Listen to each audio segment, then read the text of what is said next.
it really comes down to tax policy. And I don't want to sound like a broken record, but no matter how you slice the data, the reason Illinois, fill in the blank, underfunds pensions and ran up huge pension debt, underfunds K-12, underfunds higher ed, underfunds social services. The reason is it has made a policy decision for generations to be artificially low tax at the state level. And when you have the 5th largest population in the nation, but you consistently rank in the bottom 10 to 12 in total state and local tax burden as a percentage of income over time, you are simply going to have greater and greater gaps between what your revenue system is generating and the cost of meeting the need of your population for these core services. Those gaps are just going to grow. One way we show that is through the structural deficit model. But it isn't a chicken or the egg question. We need more tax revenue, period. And we need it sooner rather than later. And if we don't get it, then I will guarantee you we'll continue to disinvest in higher education. We'll continue to cut back our social service safety net, which now, by the way, is teetering on being almost non-existent in many areas of the state, and in particularly rural communities.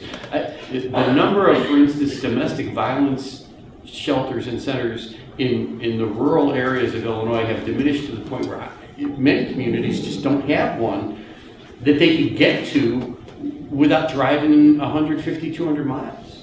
It's crazy. So we need to change our tax policy, and you heard a couple of the things put on the table, and you're exactly right on both. I mean, number one, 45 states in America have a sales tax. Of those 45 states, we have the most narrow base, meaning we tax less of the moderate economy than any other state that has a sales tax. And the reason for that is our sales tax applies primarily to the sale of products, hard physical things you could touch, like Martire, this jug, etc. And what we don't tax are services. That's a loser proposition because today in the Illinois modern economy, only around 17% of the total economy is made up of transactions involving the sale of products, what we do tax. Well over 72% is the sale of services. You just can't leave the largest and fastest growing segment of your economy virtually entirely out of your tax base and expect to raise adequate public sector revenue to fund core services. You just can't do it.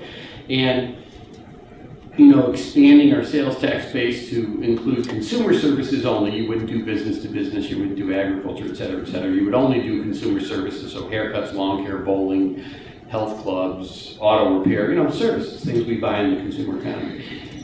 If we did that, we wouldn't magically become Taxachusetts, okay? In fact, all of our neighboring states already tax services more than we do. Heck, Iowa and Wisconsin tax every service the CTBA believes you should tax. In a couple of cases, they tax we don't think you should tax. And I don't know if in this community you've seen busloads of people from Iowa and Wisconsin coming down here to get their haircut, for instance, because they tax haircuts in those states, but we don't here. Now, if you've seen their haircuts, maybe you should suggest they come, because those are silly looking people, but the bottom line is they're not doing it for tax policy. He said that. So we need to do that. We need that expansion, and it would generate, depending on how well we did it, somewhere between $1.5 to $2.5 billion a year in revenue that would grow with the economy. Now that doesn't get the job done because we probably need $7 billion and change to solve our problems. So $7 billion is a big number many people choke over, but I go back to the context I tried to provide earlier in the presentation. We have a $750 billion economy. $7 billion tax increase is less than 1%. An overall tax increase that takes less than 1% of your economic activity isn't measurable to determine whether or not it'll impact your long-term economic value. It's too small. So what Illinois is allowing to stop them from adequately investing in education, health, funding their pensions, doing all this stuff, is a tax increase that's too small to measure. Now, that's not how it's played in the media, but that's the data. So we need to change the conversation on this, I think, and make it very clear that that tax increase has to happen, and a lot of it's going to have to come from the income tax. and for every percentage point we increase the income tax, the state nets $3.3 billion in revenue, and that's after its revenue sharing programs with local governments and the refund fund and all those things that take money out of the income tax receipts from the top. We net $3.3 billion to the state. So you probably have to go up a couple of points from where we are, 1.5, 0.75. We're currently at 3.75%, to around 5.2 to solve our problems. Now, would I support the state moving to a graduated rate structure like they have at the federal level with lower rates for the income tax on lower levels of income and higher rates on higher? Yeah, of course, that's sound tax policy 101. Pick up a fiscal policy textbook. It'll tell you that's what you're supposed to do. So in a perfect world, we would do that. This might surprise you, but we don't live in a perfect world. We live in Illinois. And Illinois has a constitution that requires a flat rate. So the only way to get to that graduated rate structure is through a constitutional amendment. I will point out I drafted such an amendment for State Senator Don Harmon a couple of years back, and he tried to get it through the Senate when there was a veto-proof majority in the Senate for Democrats, a veto-proof majority in the House for Democrats, and a Democratic governor. And it went nowhere.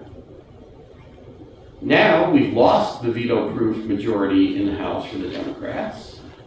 We have a Republican governor.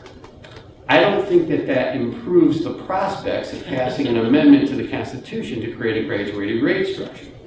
So I think what we really need to do, now in fact I know the data are compelling, what we need to do is we need to raise the income tax rate and then create some fairness, some progressivity by doing things like expanding the earned income tax credit and or creating other refundable tax credits that go to low and moderate income families to try to shift some burden from the bottom to the top.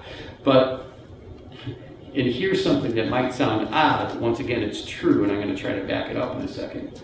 If it's a choice between a tax increase that might have regressive repercussions and more spending cuts, the better thing to do for low-income families is the regressive tax increase every single time. Why? Well, what do spending cuts mean economically to this family? Loss of child care, loss of mental health services, loss of services to care for developmentally disabled adults. Does it mean underfunding for their child's education every single year, K through 12? Does it mean significantly higher tuition costs when their child graduates high school and tries to go on to higher education? The answer is yes, yes, yes, and yes. So while the regressive tax increase will take money out of their pocket, say $50 to $100, $200 a year, and that's, in many cases, if you're lower income, that's food off the table. That's not insignificant. That's pain. Compare that to losing your child care. What's the value of that? $7,000 a year? Compare that to the value of your child's education. Compare that to the cost of tuition.